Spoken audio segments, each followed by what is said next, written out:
할렐루야. 아멘. 할렐루야. 아멘. 아멘. 하나님께서 오늘 저와 여러분들에게 큰 은혜 주실 줄로 믿습니다. 아멘. 한번 앞뒤로 양옆으로 인사하겠습니다. 하나님이 우리와 함께 하십니다 하고 인사하겠습니다. 하나님이 우리와 함께 하십니다. 하나님이 우리와 함께 하십니다. 이렇게 해봅시다. 하나님은 당신을 잊지 않으십니다. 시작. 하나님은 당신을 잊지 않으십니다. 하나님은 당신을 잊지 않으십니다. 할렐루야. 아멘. 오늘 제목이 뭡니까? 아멘. 사랑은 잊혀지지 않는 것이다. 우리 하나님은 항상 저와 여러분들 기억하고 계신 줄 믿습니다. 왜냐하면 우리를 사랑하시기 때문입니다. 오늘 그 사랑 안에 거하는 저와 여러분들, 그리고 그 사랑을 통해서 회복되어지는 저와 여러분 되시길 주님의 이름으로 축원드립니다. 프랑스의 디드로라고 하는 그런 학자가 있습니다. 이 디드로라고 하는 학자가 별로 그렇게 이렇게 꾸미는 데 관심이 있는 사람도 아니고, 집에 또 있을 때에는 누가 보는 것이 아니기 때문에 항상 잠옷을 입고 이렇게 글을 썼었대요.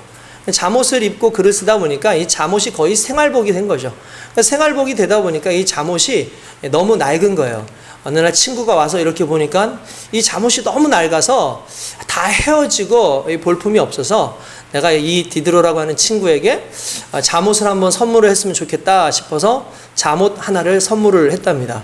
선물이 이렇게 도착을 했는데 보니까 빨간색의 아주 고급 실크의 너무 좋은 재질의 잠옷인 거예요. 그 잠옷을 딱 이렇게 입고 이 거울을 보니까 막 빛이 납니다.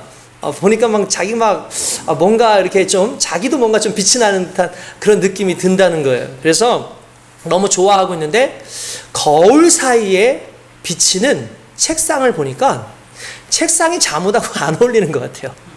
잠옷은 참 새 거고 너무나 좋은데 책상은 너무 낡고 후질근해 보이더라는 거예요.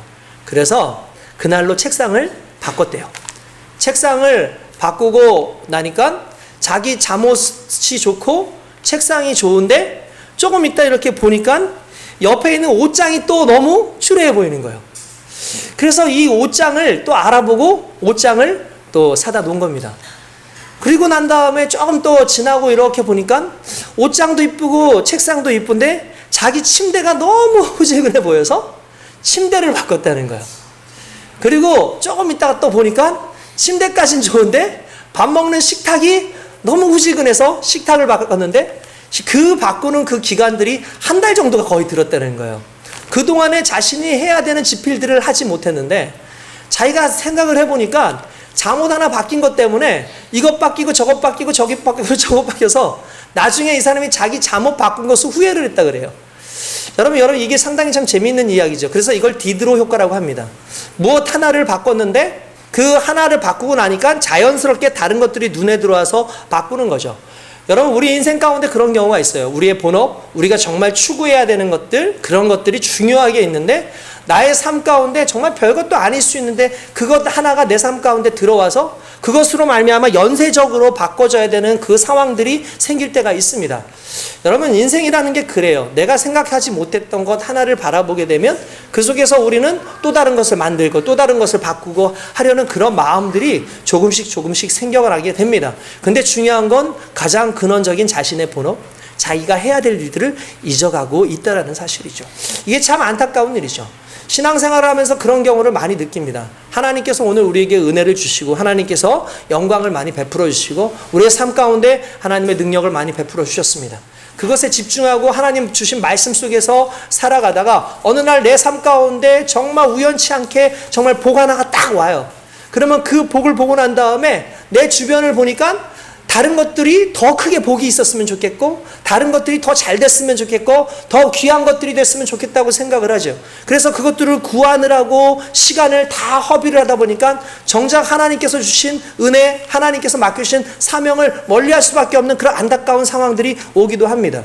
결국 우리가 구했던 것은 하나님의 은혜와 하나님의 사명이라기보다는 어떻게 보면 하나님께서 주신 조그만 복들 하나를 더 채워가기 위한 인생으로 바뀔 때가 너무나 많다는 거죠. 그러나 하나님께서는 그럼에도 불구하고 오늘 우리에게 요구하시는 것은 하나님을 사랑하는 마음과 그 사랑하는 그 가슴 속에서 우리가 온전히 맡은 사명 감당하는 걸 원하시는 줄 믿습니다. 우리 다시 하나님께로 집중하고 하나님께로 나아가는 저와 여러분들 될 수 있게 주님의 이름으로 축원드립니다. 어떤 목사님이 쓰신 칼럼을 봤어요. 그 목사님 쓰신 그 칼럼 속에 재미있는 이야기가 있습니다. 사람들이 나이가 들수록 인생의 속도가 빨라진다라고 이야기를 합니다. 여러분 그런 말 들어보셨죠? 그래서 이 어르신들이 그런 얘기 하지 않습니까? 아유, 어렸을 때는 그냥 시간이 한참 기다려도 안 지나가는데 지금은 그냥 아주 그냥 쏜살같이 달려간다고. 그래서 우리 종종 그런 얘기 하지 않습니까? 뭐 20대 때에는 20km로 갔다가 30대 때에는 30km로 갔다가 40대는 40km. 지금 뭐 한 70, 80km 되신 분들 있잖아요. 그러니까 우리 권사님이 좀 과속하시는 거예요. 그렇죠? 막 엄청 빨리 이렇게 가시는 거죠. 어떻게 보면. 그러니까 지금 어떻게 보면 그 인생이 너무 빠르게 이렇게 지나간다라는 거 이렇게 느껴진다는 거예요. 이런 거를 일반적으로 또 두루마리 화장지에 또 비유를 하시더라고요. 그러니까 여러분 두루마리 화장지 아시지 않습니까? 처음에는 이렇게 한 겹 벗겨내도 여전히 두툼해요. 그런데 두 겹 벗겨내도 뭐 여전히 두툼합니다. 시간이 지나면 많이 남은 것 같은데 한 바퀴 돌렸는데 심지만 남아있는 그런 상황들이 오죠. 이걸 두루마리 어떤 효과, 회상 효과라고 얘기를 하더라고요. 회상 효과. 그러니까 어린 시절에는 솔직히 생생하게 기억합니다. 그리고 생생하게 기억되는 것들은요, 의미가 부여가 된대요.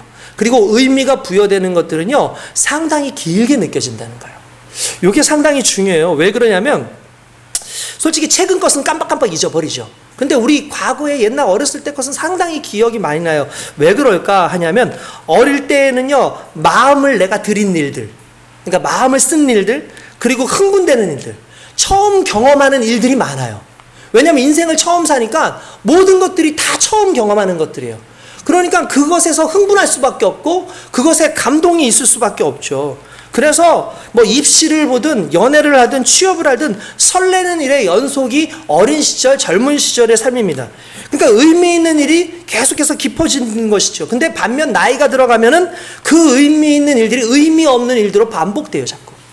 여러분 반복되어지면 어떻습니까? 좀 의미가 좀 퇴색이 되죠.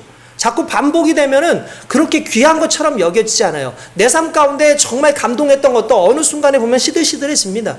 그러니까 일종의 이런 것들이 우리의 삶 가운데 있어요. 뇌는 기억할 가치가 없다고 생각하면 기억하지 않는데요. 그러니까 언제 기억을 하냐 하면 의미를 뒀을 때, 흥분을 했을 때, 내가 여기에 특별한 의미가 담길 수밖에 없는 그런 임팩트가 강했을 때, 그때 뇌는 자꾸 기억을 하려고 그러고, 그런 것이 아니면 별로 가치 없는 일들은 그냥 자꾸 이렇게 기억하지 않으려고 뇌가 그렇게 한다는 거예요. 그럼 여러분 우리가 나이가 들어감에도 불구하고 젊게 살고 정말 나이 그 시간이 길게 느껴지고 뭔가 가치 있게 느껴지려면 새로운 것들을 자꾸 해내야 되는 거죠. 또한 뭔가 새로운 것들을 경험하려고 하고 가치 있는 일들을 하려고 하고 뭔가 낯선 일을 도전해야 됩니다. 똑같은 일 속에서 쳇바퀴 돌듯이 그렇게 살면 안 된다는 거죠. 신앙생활도 마찬가지예요. 옛날에 그 신앙생활 너무나 좋고 너무나 기쁘고 너무나 행복했는데 어느 순간 반복되어지는 신앙의 그 카테고리 안에서 우리가 감격을 잃어가요. 우리가 은혜를 잃어가요.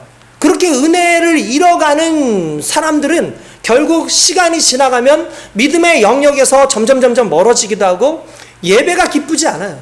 오늘날 예배는 기쁨 가운데서 드려야 되는 것 아니겠습니까? 오늘날 예배는 감격 가운데 드려야 되는 것 아니겠습니까? 근데 어느 순간부터 감격이 사라지고 기쁨이 사라지게 되면 그 다음부터는요, 모든 것이 무의미하게 느껴진다라는 거예요. 그러다 보니까 세상의 가치와 세상의 기쁨과 세상의 감격이 어느 순간 지금 우리의 신앙의 그 모습을 능가해서 그것을 통해서 오히려 내가 더 기쁨을 누리는 안타까운 상황들이 발생을 할 수밖에 없다는 거죠. 여러분도 한번 여러분들의 믿음을 한번 보십시오. 지금 여러분들의 상황을 한번 보십시오. 여러분들은 어쩌면은 너무나 당연스럽게 받고 있는 그 은혜들이 이제는 너무나 당연하다고 여겨지고 너무나 자연스럽다 보니까 크게 가치나 의미를 못 두고 살아갈 때가 너무나 많아요. 그러면 결국 우리의 삶이 조금씩 무너져 갈 수밖에 없는 삶이 되는 겁니다. 솔직히 여러분 생각해 보십시오. 정말 전혀 감사할 줄 모르는 인생으로 바뀌기 시작하면 하나님께서는 결국 그것을요, 자정작용을 하셔야 돼요. 그래서 그 자정할 수 있도록 우리에게 허락하시는 것이 고난입니다. 그리고 다시 회복을 주시죠. 이건 무엇과 같은 내용이냐면 이런 거예요. 여러분들 평소에 감사하나요? 감사하십니까? 진짜 감사하세요? 여러분들 하루하루 살면서 진짜 오늘 너무 감사했다. 야, 진짜 오늘 저녁이 너무 감사해서 흥분해서 잠이 안 온다. 여러분 그렇게 생각하십니까? 이건 병일 거예요. 그죠? 아마 그런 분들 많지 않을 겁니다. 진짜 지금 아마 그런 분들 없을 거라고 생각을 해요. 그러니까 왜 그러겠습니까? 처음에 그 감사가 너무 무뎌지는 거예요. 너무 당연하게 여겨지는 거예요. 그런데 어느 날 갑자기 제가 아팠어요. 몸이 너무 아파요. 병원에 갔더니 중병이래요. 큰일 났어요. 근데 너무나 괴로워가지고 하나님 앞에 기도합니다. 근데 기도했는데 하나님께서 낫게 하셨어요. 그러면 그때 할렐루야가 나오죠. 감사하죠. 근데 여러분 생각해 보세요. 병에 안 걸렸을 때는 더 감사한 거예요. 문제가 생기지 않았을 때 실은 더 감사한 거예요. 근데 오늘 우리는 문제가 생기고 나서 그것이 해결되면 그제서야 감사를 회복해요. 이게 인간의 연약한 모습이에요. 이스라엘 백성도 그랬다는 거죠. 그들의 인생 가운데 하나님께서 많은 은혜를 주셨어요. 광야의 복을 주셨어요. 광야 속에서 하나님의 은혜를 주셨어요. 많은 복을 주시고 많은 은혜를 주시고 만나와 메추라기로 그들을 먹이셨습니다. 그때는 너무나 정말 가슴 뜨거워지고 하나님 없이는 못 살 것 같죠. 근데 어느 순간 그 인생들이 그것이 너무나 당연스러워지니까 하나님을 원망하기 시작해요. 이스라엘 백성들이 어느 순간에 하나님의 은혜 가운데 가나안 땅에 들어갔어요. 처음에 가나안 땅에 들어갔을 때는 막 흥분을 했어요. 너무나 기뻤어요. 근데 시간이 지나면서 그게 그냥 그래요. 옛날에 만나를 주셨을 때는 일을 안 해도 되는데 이젠 일을 해야 돼요. 아니 땅만 생겨도 감사하다고 말했던 그들. 정말 우리가 거할 수 있는 것만 있어도 안전하게 거할 수 있는 것만 있으면 감사하겠다고 했던 그들의 입에서 어느 순간 감사가 사라지고 원망이 사라지기 시작하는 그 상황이 나왔다라는 거죠. 여러분 우리도 직장 생활도 그렇지 않습니까? 내가 이 직장에 정말 들어가기만 해도 감사하겠다. 내가 이 직장에 들어갈 수만 있어도 내가 정말 뼈를 갈아서 여기 완전히 묻어버리겠다라고 그렇게 생각하고 들어갔지만 시간이 지나면 어떻게 됩니까? 처음 감격은 사라지고 자신의 숟가락을 세기 시작하고 원망하고 불평하고 여러분 감사가 사라지면 기쁨이 사라지죠. 항상 억울하고 현재 내가 당하고 있는 것은 아닌가라는 의문이 자꾸 들게 돼요. 조금만 과해도 조금만 문제가 생겨도 내가 혹시 혹사당하고 있는 것은 아닌가라고 스스로 생각할 수밖에 없는 게 감격이 사라져가기 때문에 그런 겁니다. 연애 때도 그렇지 않습니까? 처음에 저 사람과 사귈 수만 있으면 좋겠다 싶었는데 사귈 때는 천금이라도 줄 수 있는데 어느 순간부터 본전 생각나고 야 이거 안 되겠다 싶기도 하고 정말 그럴 때가 서서히 올 때가 있는 거죠. 많이 식어버리는 그때. 참 안타까운 때라고 볼 수 있습니다. 근데 여러분 그 일상생활 속에서 반복되어지는 생활 속에서도 정말 힘든데 신앙이라는 것은 1년 믿고 끝나는 것이 아니라 우리의 평생을 살아가야 되는 부분인데 그냥 미지근한 믿음의 모습, 감격이 사라진 채로 살아간다면 여러분 우리가 얼마나 힘들겠습니까? 그래서 하나님께서는 우리에게 고난을 주세요. 가끔씩 하나님께서는 우리로 하여금 다시 일어날 수 있도록 다시 깨달을 수 있도록 내가 살아있어, 내가 너희와 함께라는 것을 보여주시는 어떤 사건들을 우리에게 허락하신다는 거죠. 여러분 하나님은 우리의 신앙에 무엇을 기대하시겠습니까? 하나님은 끊임없이 다시 말하지만 광야 시절을 언급하십니다. 너희 광야 시절 기억해라. 너희 광야 시절 기억해라. 그때는 은혜가 있었다. 여러분 그 시절은 은혜가 있었고 감격이 있었습니다. 그들의 힘으로 할 수 있었던 것이 아무것도 없던 시기이기 때문에 더 감격하고 더 감사했다는 거죠. 근데 오늘은 어떻습니까? 내가 살만하니까 예배가 사라져요.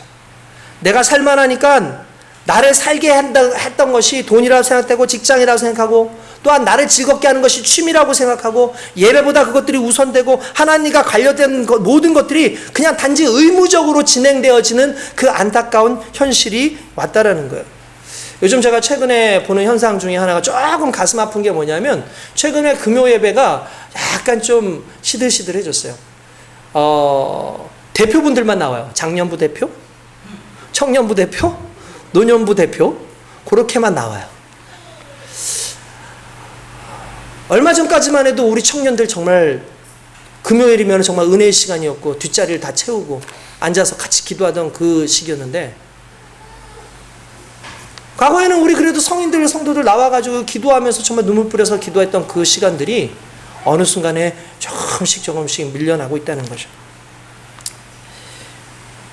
요즘에 제가 보니까 성도들의 얼굴에 기쁨이 사라져 있어요. 무엇을 의미하는 겁니까? 기대가 없다는 거죠. 왜 그렇습니까? 두 가지예요. 하나는 너무나 일반화됐어요. 그냥 너무 자연스러워졌어요. 그리고 또 하나는 탈진하기 시작합니다. 여러분 저는 이게 상당히 무섭다고 생각합니다. 탈진. 여러분 목회자들이 제일 힘든 게 탈진이에요. 왜 탈진이 힘드냐면은 재정적인 어려움이 생기거나 교회에 어떤 문제가 어려운 일이 생기면 실은 그건 오히려 우리로 하여금 단결하게 하는 힘이 생겨요. 그런데 과도하게 무언가 하는데 과도하게 무언가 열심히 하긴 했는데 항상 제자리야. 과도하게 무언가 하기는 했는데 변화됨이 없어. 그러면 솔직히 탈진하게 돼요. 근데 여러분 이걸 아셔야 됩니다. 왜 탈진할까? 원래 예수를 믿고 하나님을 섬기는 사람들한테 탈진이라는 단어는 실은 존재하지 않는 단어예요. 왜 그러냐면 성경은 그렇게 얘기합니다. 여러분들 잘 알다시피 베드로전서 4장 11절에 보면 만일 누가 말하려면 하나님의 말씀하는 것 같이 하고 누가 봉사하려면 하나님이 공급하시는 힘으로 하는 것 같이 하라라고 말씀하십니다. 할렐루야. 그게 무슨 말이냐면 네 힘으로 하는 게 아니다라는 거예요. 왜 탈진이 생기냐면 내 힘으로 해서 내가 고갈이 되기 때문에 탈진이 오는 거예요. 우리가 종종 등잔 이야기를 하지 않습니까? 등잔 안에 기름을 넣습니다. 그리고 심지를 이렇게 넣고 심지에 불을 붙입니다. 근데 희한한 일이 생깁니다. 불은 분명히 심지에 붙었는데 심지가 타지를 않아요. 타지를 않아요. 그 이유는 간단합니다. 심지는 그냥 매개의 역할을 하는 것뿐이고 촉매의 역할을 하는 것뿐이고 계속해서 기름이 타고 올라와서 실은 기름이 타는 거예요. 그러니까 그것이 타지 않죠. 근데 그 은혜가 실은 하나님의 은혜예요. 하나님께서 모세를 부르셨을 때 떨기나무에 임하셨습니다. 떨기나무에 임하셨을 때 떨기나무가 타지 않아요. 분명히 불은 붙었는데 타지 않아요. 떨기나무를 죽이지 않아요. 그런데 그 불은 타 있어요. 하나님의 역사는 그런 역사예요. 우리를 태우지 않아요. 하나님께서 우리를 소멸시키지 않아요. 우리 가운데서 끊임없이 성령이 일하게 하시고 기쁨이 일하게 하시고 은혜가 일하게 하시는 거죠. 근데 어느 순간 기쁨이 사라져요. 마치 등잔에 기름이 사라진 것처럼 기름이 사라지고 나니까 나는 의무적으로 나를 태워요. 그러니까 심지가 타버리는 거예요. 타버리니까 다시 불을 못 내요. 그런 상황이 오늘 우리에게 지금 와 있을 수 있다는 겁니다.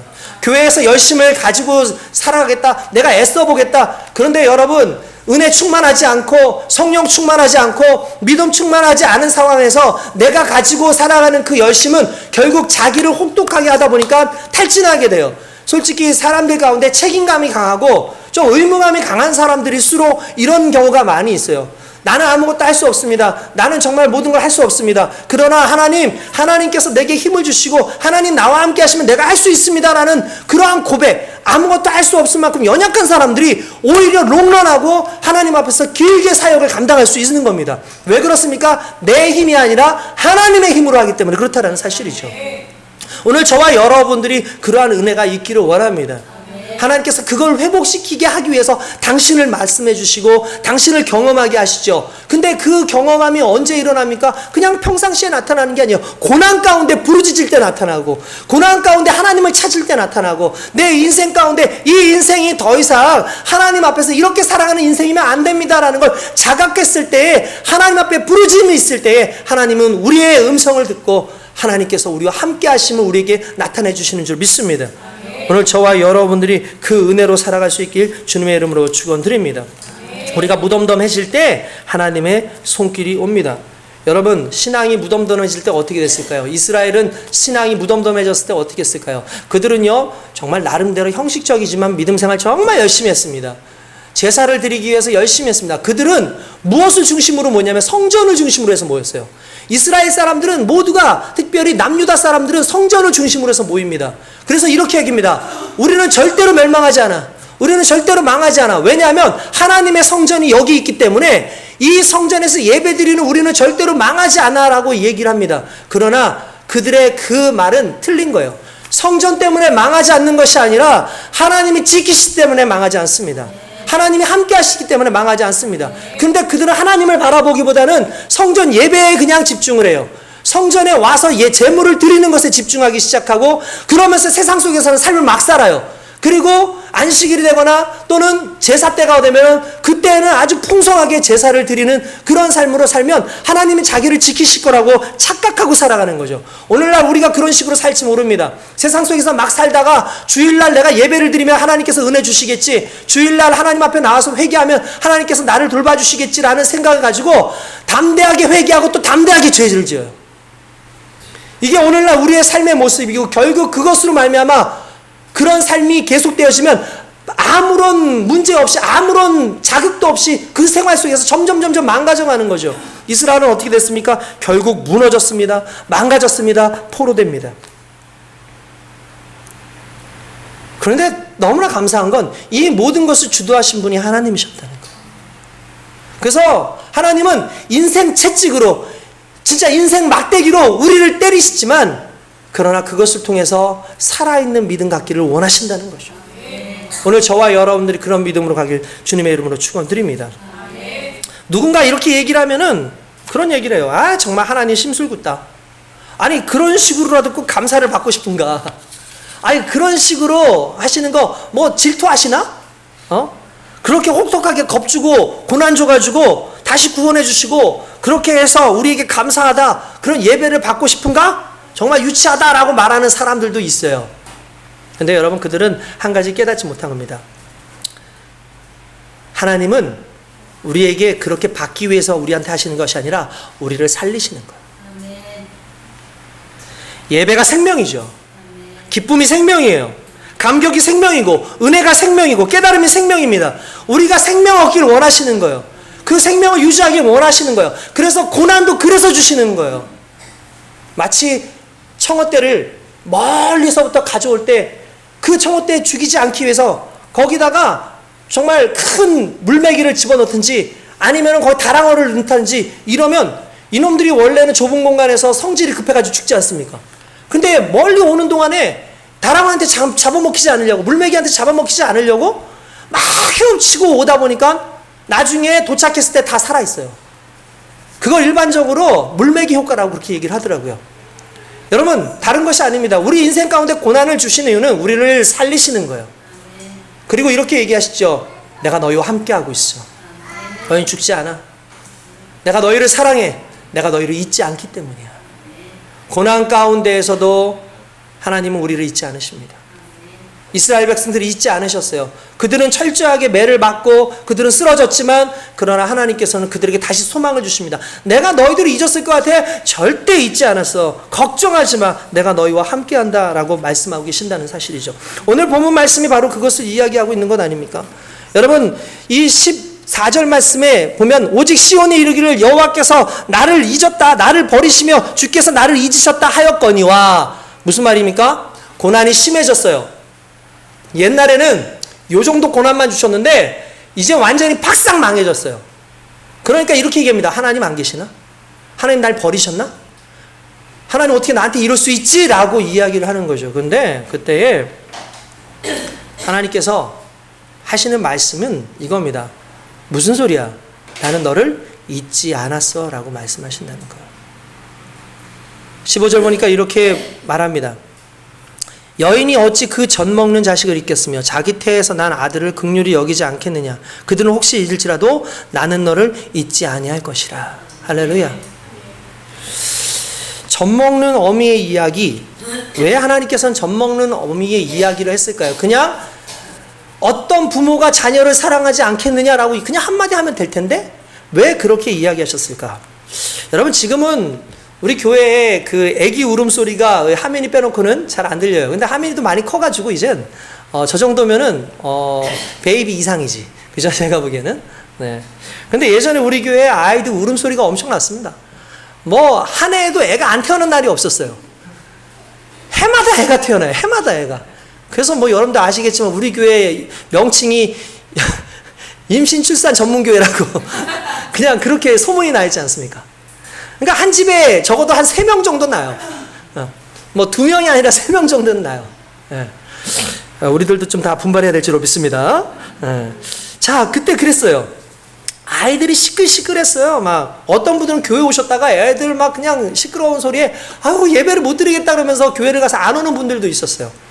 근데 저는 그게 너무 좋았어요. 우리 아이들 우는 모습도 좋고 좀 시끄럽지만 이 아이들을 안고 있는 그 모습들이 너무 좋았어요. 왜냐하면 어느 순간 시간이 지나면 이 아이들이 하나님의 귀한 자녀로서 분명히 성장할 것이고 그 아이들이 이 교회를 이끌어갈 것이고 그 아이들을 믿음으로 키워가면 결국 하나님께서 원하시면 하나님의 나라가 계속해서 확장될 것을 믿기 때문에 저는 그게 참 너무나 좋더라고요. 복되더라고요. 그래서 보면서 너무 귀하게 여겼습니다. 근데 그 당시에 참 재미있었던 특징이, 우리 교회의 특징이 뭐냐면, 요즘에는 뭐 대부분 이제 분유를 또 많이 먹여요, 다시. 근데 우리 교회는 대부분 다 젖을 먹였어요, 엄마들이. 모유 수유를 했어요, 다. 그 당시에 그게 유행이었어, 하나의. 그리고 당연히 그렇게 먹여야지만 된다고 생각을 했습니다. 그냥 애가 울면 그냥 가슴을 열고 울리는 거예요. 그러니까 예배를 드리다가도, 여러분들은 안 보이시겠지만 저는 여기 서면은 젖 물리는 게 보이잖아요. 처음에는 막 놀랍죠. 근데 엄마들은 아무렇지도 않게 그냥 젖을 먹이는 거예요. 그러니까 설교 중에 젖을 물리면 낯선데, 어느 순간에 모든 성도들이 다 그러고 있으니까 그게 그냥 아무렇지 않아. 오히려 자연스러웠어. 아니, 솔직히 애들한테는 이게 생명의 양식이잖아요. 이거 안 먹으면 죽는데 어떻게 할 거야? 아니, 뭐 그런 게 어딨어. 그냥 까고 먹이는 거죠. 그냥 아이들 그렇게 먹였어요. 나중에 시간이 지나면서 점점 보니까 너무나 당연하고 너무나 귀해 보이는 거예요. 그런데 언젠가 제가 그런 이야기 하는 걸 들었었는데, 그리고 나서 지켜봤는데 어떤 일이 있었냐면, 예배를 드리다가 한 아이가 울잖아요? 그러면 그 울음소리를 듣는 엄마는 당연히 젖을 물리는데, 그 옆에 있는 엄마들도 다시 애들한테 같이 자는 애까지도 깨워서 젖을 물리더라고요. 그런 경우가 있었어요. 그래서 왜 그러지? 왜 자는 애를 깨워서 젖을 물리지? 라고 했더니, 애기 울음소리에 젖이 돌아요. 여러분 그 아시죠? 아마 여기 있는 부모들은, 아마 엄마들은 알 거예요. 우리 애가 아닌데 다른 애기가 우는데도 엄마는 자연스럽게, 젖 먹이는 엄마는 자연스럽게 젖이 돌아요, 안에서. 그러니까 이 아이를 물려야 돼요. 이게 의미가 있어요. 왜냐하면 젖이 도는데 물리지 않잖아요. 그럼 나중에 가슴이 땡땡 부어요. 우리 부모님, 우리 엄마들은 다 그 경험이 있죠. 우리 교회 성도님들, 여자 성도님들 대부분 결혼하신 분들 다 경험이 있어요. 그래서 아이가 엄마 젖을 물고 이렇게 시원하게 먹어주면 그때야 이제 막 시원함을 느껴요, 이제 엄마들이. 여러분, 엄마는, 젖 먹이는 엄마는 아이의 울음을 잊지 못해요. 아이가 울 때 젖이 돌아요. 우리 하나님 가슴이 이래요. 주의 자녀들이 울면, 주의 자녀들이 부르짖으면 어미의 젖이 돌듯이 우리 하나님의 마음이 반응해요. 하나님의 가슴이 반응해요. 그래서 아이를 못 잊어요. 젖 먹이는, 젖이 나고 있는 어미는 자식을 잊지 못하는 거예요. 왜냐하면 몸이 반응하거든요. 하나님이 왜 당신을 젖 먹이는 아이로 젖 먹이는 그 어미로 비유를 했겠습니까? 너희들이 울 때, 너희들이 괴로워할 때 내 마음이 동해. 내가 너희가 더 생각나. 여러분, 사랑은 잊혀지지 않는 겁니다. 사랑하면 잊혀지지 않게 돼 있어요. 사랑이 다 끝나면 잊혀지죠. 근데 사랑하면 평생을 가도 잊혀지지 않죠. 우리 흔히 그런 말이 있죠. 남자들은 첫사랑을 기억한다. 맞는지 모르겠어요. 바람둥이는 좀 다를 거예요. 근데 그래서 평생 간다, 뭐 이런 얘기가 있지 않습니까? 그러니까 임팩트가 강하기 때문에 그럴 수도 있겠죠. 근데 그런 거와 상관없이 정말 사랑하면 잊혀지지가 않아요. 정말 사랑하면. 하나님이 우리한테 나는 너희를 잊지 않았어 라고 말하시는 건, 다른 말로 하면 난 너희를 사랑해 라는 말씀입니다. 할렐루야. 여러분, 그 하나님은 또 뭐라고 말씀하시냐면은 이렇게 말씀하십니다. 자기 태에서 난 아들을 긍휼히 여기지 않겠느냐. 여러분, 이거는 상당히 역설적인 말이에요. 왜 그러냐면, 여러분 보세요. 내 태에서 난 아들을 긍휼히 여긴다는 말, 부모에게 있어서 자녀들은 항상 불쌍해요. 여러분, 그런 말 하면 여러분들 이해 안 되죠. 특별히 여기 자녀들은 이해가 안 되죠. 뭐가 불쌍해? 엄마 아빠 하는 걸 보면 전혀 나 안 불쌍하게 여기는 것 같은데, 아니에요. 부모들은 참 이상해요. 자녀들이 무언가를 하면, 조금만 힘들면 차라리 내가 했으면 좋겠고, 자녀가 아프면 그냥 내가 아팠으면 좋겠어요. 애들이 힘든 상황이 오면 그걸 내가 참기가 힘들어요. 근데 여러분 그거 아세요? 우리가 엄마가 자녀를 낳잖아요. 실은 엄마가 고통 가운데 자녀를 낳아요. 하나님이 해산의 고통을 가지고 인간을 낳죠. 그러면 여러분 참 그 고통, 그 긍휼은 누가 받아야 되는 거예요? 엄마가 받아야 돼요. 고통으로 우리를 바라보시고 계시는 하나님이 받아야 돼요. 근데 반대로 자녀를 긍휼히 여겨요. 그게 어미의 가슴이고 부모의 가슴인 거죠. 하나님은 그 가슴을 비유하고 계세요. 그래서 내가 너희를 잊지 않고 있어. 내가 너희를 사랑해. 여러분 인생 가운데 여러분들을 어떻게 살아가는지 모르겠습니다. 그런데 한 가지만 기억하십시오. 지금도 저와 여러분들을 기억하고 계시는 하나님. 그리고 우린 그걸 하나님의 사랑이라고 얘기하고 하나님의 은혜라고 이야기를 합니다. 하나님의 은혜와 하나님의 사랑은 사람과는 질적으로 달라요. 여러분 사람들은 이렇게 안 살 수도 있어요. 여러분 그럴 수 있어요. 왜냐하면 인간이기 때문에 그래요. 자기 자식을 잊을 수 있어요. 성경에 보면은 그들은 그 자식들을 잊을지라도 나는 절대로 잊는 일이 없다라고 얘기를 하시잖아요. 왜냐하면 여전히 지금도 우리를 먹이세요. 자녀들이 크죠. 그러면 자기네들이 먹고 살죠. 잊혀지기도 해요. 그런데 하나님은 지금도 우리를 먹이세요. 우리가 죽을 때까지 먹이세요. 먹이는 하나님의 가슴에 우리는 항상 있을 수밖에 없는 존재인 거죠. 할렐루야. 이게 너무나 중요한 겁니다. 최근에 제가 그 인터넷에서 보험을 잠깐 좀 들어야 되는 상황들이 있었어요. 그 아이들 이렇게 무슨 체육보험 같은 걸 이렇게 들어줘야 돼요. 그래서 애기들 체육보험 드는 것 때문에 막 이렇게 보다가 맨 마지막에 주의사항 하나가 딱 이렇게 떠요. 공고가 이렇게 떠 있어요. 뭐냐면 15세 이하는 사망보험금이 지급되지 않습니다. 이렇게 나오는 거예요. 그래서 15세 이하는 사망보험금이 지급이 안 된대요. 그래서 제가 아니 왜 사망보험금이 지급이 안 되지? 왜 애기들이 사망보험금이 지급이 안 되지? 했는데 놀랍게도 그 이유는 부모들이 보험금을 받기 위해서 애를 죽여요. 진짜요. 부모들이 돈을 벌기 위해서 아이를 죽이는 사건들이 빈번하게 일어나요. 그래서 사망보험금을 주지 않아요. 그래서 15세 이상 돼야지만 주더라고요. 저는 놀랐어요. 최근에 경기도 수원의 한 아파트에서 여러분들 냉장고에 이름 없는 아기 시신 두고 발견됐던 거 생각나세요? 요즘에 한참 뉴스에도 나왔죠. 애들이 태어난 기록은 있는데 등록이 안 돼 있는 거예요. 그래서 왜 등록이 안 됐지 와가지고 보다 보니까 이미 아이가 18년도에 19년도에 애들이 죽어가지고 그것도 2명이나 죽어가지고 그 엄마가 시신을 냉동고 속에다 넣어놓은 거예요. 얼려놨어요.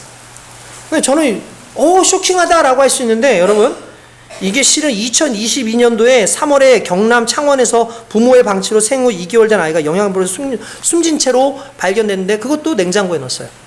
그리고 2020년도에 전남 여수에서 아기 시신 냉장고에서 나오는 사건도 있었어요. 그 아이들 공통점은 모두 출생신고가 되지 않았다는 거예요. 이로 인해서 아기들은 부모와 국가로부터 방치되고 결국 사선을 넘는 그런 상황이 온 거죠.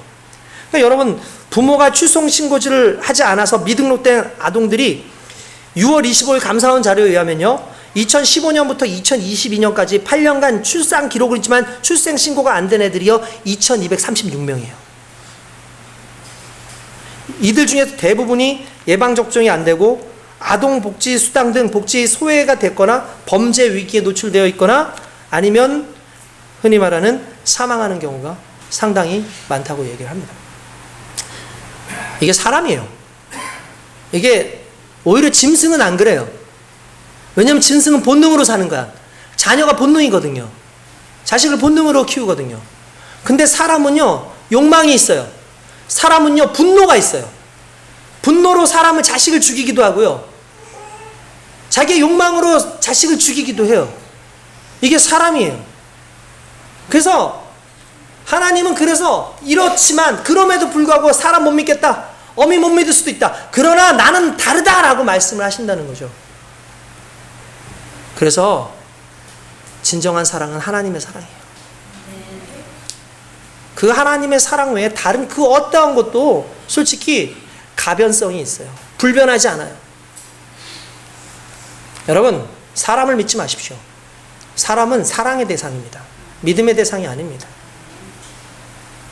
사람을 믿기 시작하면 여러분 그 사람으로 인해서 상처받게 되어 있어요. 왠지 아십니까? 그 믿는 사람이 분명히 나에게 언젠가는 악으로 돌아올 때가 있어요. 문제로 돌아올 때가 있어요.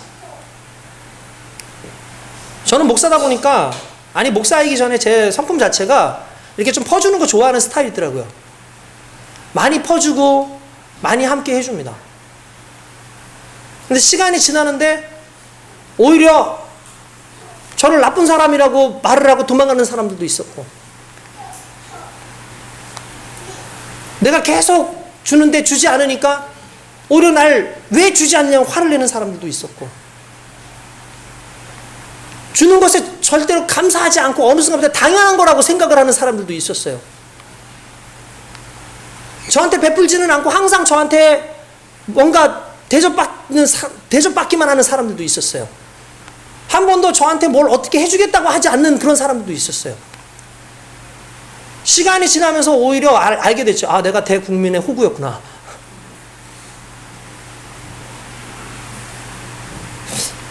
그래서 깨달았어요.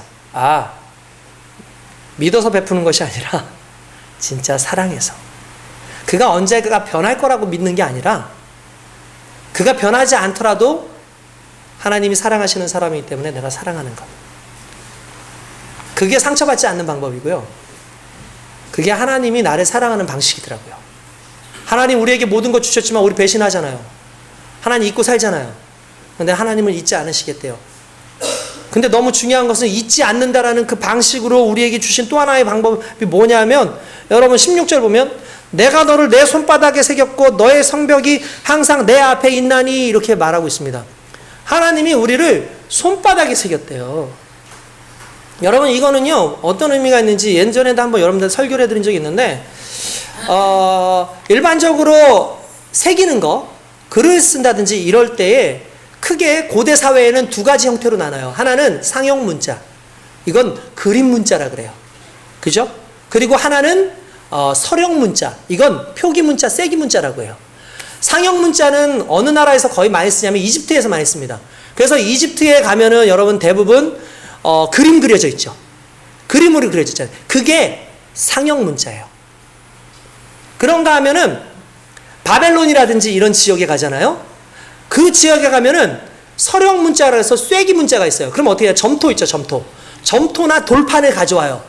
거기다가 쇠를 가지고 또는 어떤 돌이나 어떤 도구를 가지고 그걸 파요. 파는 그 순간에 모양이 생기죠. 그 모양이 글자예요. 그걸 쐐기 문자, 표기 문자라고 해요. 이해되세요? 그러니까 파서 만드는 문자예요. 이스라엘 백성들이 어디로 끌려갈게요? 바벨론으로 끌려갔어요.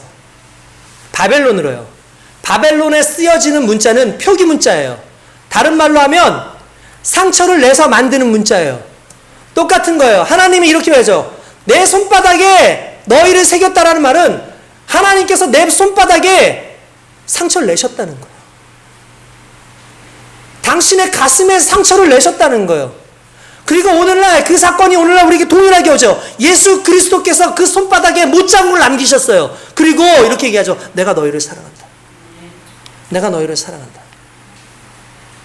하나님이 잊지 않으셨기 때문에 그리스도 예수의 그 손바닥을 통해서 오늘 우리에게 사랑을 보여주시는 거죠. 왜 그런지 아십니까? 잊지 않기 때문에. 여러분, 사랑은 잊혀지는 게 아닙니다. 하나님은 지금도 우리를 사랑하십니다. 그래서 여러분들의 삶 가운데 하나하나 지금 다 하시고, 다 하나하나 여러분들을 만지시고 계획하시고 여러분들의 인생 가운데 여러분들을 품으시는 좋으신 하나님입니다. 하나님의 손에요 여러분들의 이름이 있어요. 하나님의 손바닥에 제 이름이 있고요, 하나님의 손바닥에 우리 교회가 있고요. 하나님의 손바닥에 구원받은 하나님의 백성들이 쓰여져 있는 거죠. 상처를 내가면서 피를 내가면서 구원하신 그 하나님의 은혜가 오늘 저와 여러분들에게 있는 줄로 믿습니다. 그런데 역으로 우리는 하나님을 사랑하지 않아요. 우리는 역으로 하나님을 기억하지 않아요. 여러분들 삶 가운데 그리스도의 이름이 박혀지길 원합니다. 오늘 우리의 삶 가운데 하나님의 이름이 새겨지기를 원합니다. 오늘 우리의 삶의 저녁에 하나님의 은혜가 새겨져 있기를 원합니다. 그래서 하나님만 기억하길 원합니다. 내가 너희를 기억한다. 내가 너희를 사랑한다. 너희도 나를 사랑해. 명령이 아니에요, 실은. 그건 하나님의 은혜로 인해서 나오는 우리의 감격의 반응인 거죠. 믿음은 반응입니다. 믿음은 반응하는 거예요. 믿음은 그냥 명령해가지고 듣는 게 아니라 하나님의 은혜에 반응하는 게 나의 믿음인 거예요. 오늘 그 믿음이 날마다 우리 속에 살아있길 원합니다. 날마다 하나님의 은혜로 우리 가운데 충만하기 원합니다. 그렇게 우리를 잊지 않고 사랑하시는 그 하나님을 우리도 잊지 않고 사랑하기 위해서 예배의 삶으로, 기도의 삶으로, 말씀의 삶으로, 하나님 앞에서 헌신하는 삶으로 그렇게 살아가는 저와 여러분 되시길 주님의 이름으로 축원드립니다. 기도하겠습니다.